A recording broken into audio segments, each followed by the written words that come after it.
త్రిమూర్తులను పోల్చడం అనేది మన పురాణాలలో చాలాసార్లు చర్చించబడింది. కాని ఈ త్రిమూర్తులలో ప్రతి ఒక్కరూ ప్రత్యేకమైన పాత్రలు, లక్షణాలు కలిగి ఉన్నారు.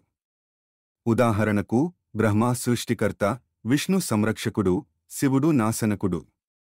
ఈ మూడు దేవతలు ఒకే లక్ష్యాన్ని సాధించడానికి కలిసి పనిచేస్తారు, కాని వారి విధులు వేరు.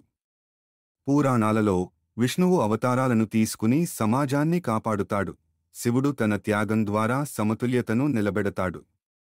బ్రహ్మ మాత్రం సృష్టి ప్రక్రియలో కీలకమైన పాత్ర పోషిస్తాడు.